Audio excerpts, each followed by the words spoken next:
Hi అందరికీ. ఈరోజు మనం ఇంట్లోనే చాలా సాఫ్ట్గా జ్యూసీగా నోట్లో వేసుకుంటే కరిగిపోయేలాంటి పర్ఫెక్ట్ గులాబ్ జామున్లు ఎలా తయారు చేయాలో చూద్దాం. ఫెస్టివల్ వచ్చిందంటే స్వీట్ కంపల్సరీ కదా, అలానే చాలా మందికి గులాబ్ జామ్ అంటే చాలా ఇష్టం ఉంటుంది. కానీ కొంతమందికి ఇంట్లో చేస్తే గట్టిగా రావడం, లోపల వరకు పాకం వెళ్ళకపోవడం, లేదా వేయించేటప్పుడు పగిలిపోవడం జరుగుతూ ఉంటుంది. అందుకే కొన్ని సింపుల్ టిప్స్ ఫాలో అయితే చాలు, హోటల్ స్టైల్లో ఇంట్లోనే తయారు చేసుకో. మరి ఇంకెందుకు లేటు, రెసిపీ స్టార్ట్ చేసేద్దాం.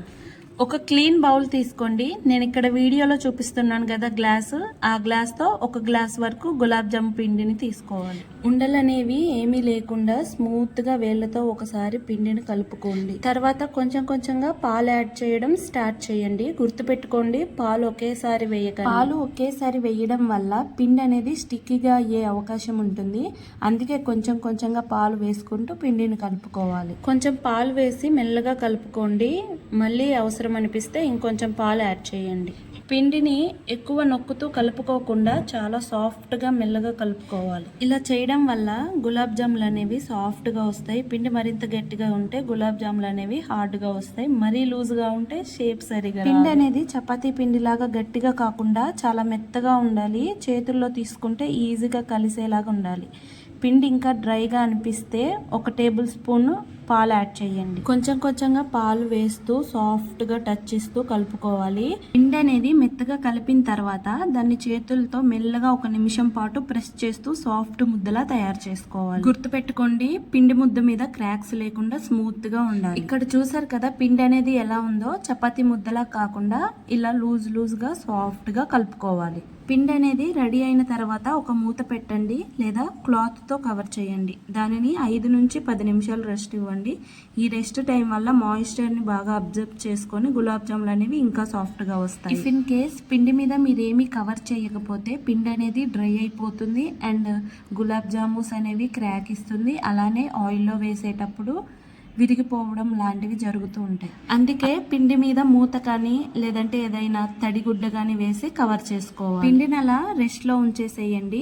ఇప్పుడు షుగర్ సిరప్ ఎలా తయారు చేసుకోవాలో చూద్దాం. అదే అండి, షుగర్ సిరప్ అంటే చక్కెర. ఒక గిన్నెలో 2 గ్లాసుల వరకు చక్కెర తీసుకున్నానండి. అదే అండి, ఇందాకలా పిండికి తీసుకున్నాం కదా, అదే గ్లాస్ తో 2 గ్లాసుల వరకు చక్కెర తీసుకోవాలి. మళ్ళీ అదే సేమ్ గ్లాస్ తోటి 1.5 గ్లాస్ వరకు వాటర్ పోసుకోవాలి. 2 గ్లాసుల చక్కెరకి 2 గ్లాసులు వాటర్ తీసుకున్నామంటే ఇంకాసేపు మరిగించాల్సి వస్తుంది. అందుకే నేను 2 గ్లాసుల చక్కెరకి 1.5 గ్లాసుల నీళ్లు మాత్రమే తీసుకున్నాను. షుగర్ పూర్తిగా కరిగే వరకు కలుపుతూ మరిగించుకోవాలి. చక్కెర కరిగిన తర్వాత పాకం మెల్లగా మరగడం స్టార్ట్ అవుతుంది. ఇక్కడ మనకి ఎక్కువ గట్టి పాకం ఏం అవసరం లేదు. గులాబ్ జాము పాకం ఎలా ఉండాలంటే లైట్ కన్సిస్టెన్సీగా ఉండాలి.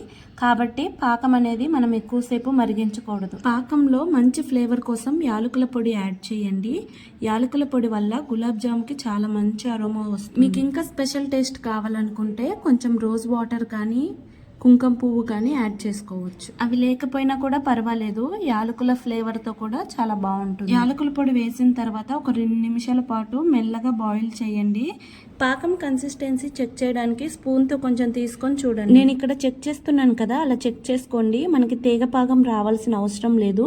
కొంచెం టచ్ చేస్తే స్టిక్కీగా ఉంటే సరిపోతుంది. ఇలా స్టిక్కీగా లైట్గా ఉండడం వల్ల గులాబ్ జాముకి చక్కెర పాకం అనేది బాగా పడుతుంది. ఇలా ఉంటే పాకం పర్ఫెక్ట్గా సరిపోతుంది. ఇంకా మూత పెట్టి పక్కన పెట్టేయాలి. ఇప్పుడు ముందుగా కలిపి పెట్టుకున్న పిండిని తీసుకొని చేతులకు నెయ్యి కానీ నూనె కానీ అప్లై చేసి 1 నిమిషం పాటు సాఫ్ట్గా మెత్తగా కలుపుకోవాలి. చేతులకు నెయ్యి రాసుకోవడం వల్ల ఏమవుతుందంటే పిండి అనేది చేతులకు అంటుకోకుండా స్మూత్గా బాల్స్ అనేవి తయారు చేసుకోవచ్చు. ఇప్పుడు పిండి కొంచెం కొంచెంగా తీసుకుంటూ అన్ని బాల్స్ ఒకే సైజులో ఉండేలాగా తయారు చేసుకోవాలి. చాలా పెద్ద సైజులో బాల్స్ అనేవి తయారు చేయకూడదు. ఎందుకంటే ఫ్రై చేసిన తర్వాత మరియు పాకంలో నానిన తర్వాత అవి కొంచెం సైజ్ అనేవి ఇంక్రీజ్ అవుతాయి. కాబట్టి కొంచెం పిండి తీసుకొని చిన్న సైజులో రౌండ్గా చేసుకోవాలి. ఇప్పుడు తీసుకున్న పిండిని 2 చేతుల మధ్యలో పెట్టి మెల్లగా రోల్ చేయాలి. ఉండలు అనేవి స్మూత్గా రౌండ్ షేప్లో రావాలి. నేను ఇక్కడ వీడియోలో చూపిస్తున్నాను కదా, అలా ఉండాలి. ఇక్కడ చాలా ఇంపార్టెంట్ విషయం ఏంటంటే బాల్స్ పైన ఎటువంటి క్రాక్స్ ఉండకూడదు.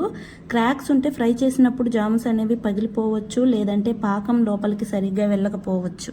కాబట్టి బాల్స్ చేసేటప్పుడు చేతులతో జెంటిల్గా ప్రెస్ చేస్తూ స్మూత్గా చేయాలి. పిండి చాలా సాఫ్ట్గా ఉంటుంది కాబట్టి ఎక్కువ ఫోర్స్ కూడా పెట్టకూడదు. అన్ని బాల్స్ సేమ్ సైజ్ లో ఉంటే ఫ్రై అయ్యే టైంలో అన్ని ఒకేలా కుక్ అవుతాయి. బాల్స్ అన్ని ఒకసారి రెడీ అయ్యాక చెక్ చేసుకోండి. ఏమైనా క్రాక్స్ కనిపిస్తే దాన్ని మళ్ళీ చేతుల్లోకి తీసుకొని నెయ్యి కానీ నూనె కానీ అప్లై చేసి మళ్ళీ సాఫ్ట్ గా చేసుకోవాలి. బాల్స్ అన్ని రెడీ అయ్యాక ఏదైనా వెట్ క్లాత్ కప్పేసి పక్కన పెట్టండి.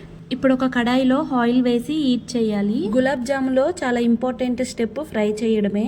కరెక్ట్ టెంపరేచర్ లో ఫ్రై చేస్తేనే బయట బ్యూటిఫుల్ గోల్డెన్ కలర్, లోపల చాలా సాఫ్ట్ టెక్స్చర్ తో వస్తుంది. కొంచెం పిండి వేసి చెక్ చేయండి. పిండి వేయగానే పైకి ఫ్లోట్ అయితే మాత్రం నూనె పర్ఫెక్ట్ గా కాగిందని అర్థం. గుర్తు పెట్టుకోండి, ఆయిల్ చాలా ఎక్కువ హీట్ అవ్వకూడదు. లో ఫ్లేమ్ లో జామ్స్ ఫ్రై చేస్తే మంచి కలర్ వస్తుంది మరియు లోపల కూడా బాగా కుక్ అవుతుంది. ఇప్పుడు రెడీ చేసుకున్న ఉండలన్నిటిని మెల్లగా ఆయిల్లో వేసి స్లోగా తిప్పుకుంటూ అన్ని వైపులా గోల్డెన్ బ్రౌన్ కలర్ వచ్చే వరకు ఫ్రై చేయండి. ఉండలన్నీ వేసిన తర్వాత గుర్తు పెట్టుకోండి, లో ఫ్లేమ్ లోనే ఫ్రై చేయాలి. ఈ ప్రాసెస్ లో పేషెన్స్ అనేది చాలా ముఖ్యం. ఫాస్ట్ గా ఫ్రై చేస్తే బయట కలర్ వచ్చినా లోపల సరిగా కుక్ అవ్వకపోవచ్చు. అందుకే లో ఫ్లేమ్ లో గోల్డెన్ బ్రౌన్ కలర్ వచ్చేంత వరకు ఫ్రై చేసుకోవాలి. నేను ఇక్కడ చూపిస్తున్నాను కదా, అన్ని వైపులా ఈవెన్ గా ఇలా ఫ్రై చేసుకోవాలి. ఈ కలర్ లో ఫ్రై అయితే సరిపోతుంది. ఇప్పుడు ఇవి వెంటనే చక్కెర పాకంలో వేసేయాలి. గుర్తు పెట్టుకోండి, చక్కెర పాకం అనేది చల్లగా ఉండకూడదు, కొంచెం వామ్ హీట్ లో ఉండాలి. అప్పుడైతేనే చక్కెర పాకం అనేది జామ్స్ కి బాగా పడుతుంది. ఇంకా మిగతా వాటిని కూడా సేమ్ ప్రాసెస్ లో తయారు చేసుకోవాలి.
ఇలా ఫ్రై చేసిన వెంటనే వేయడం వల్ల పాకం అనేది బాగా పడుతుంది. ఇప్పుడు వీటిని కనీసం 1 నుంచి 2 గంటల పాటు ఈ పాకంలోనే ఇలా నానపెట్టడం వల్ల సాఫ్ట్గా, జ్యూసీగా, టేస్టీగా చాలా బాగుంటాయి.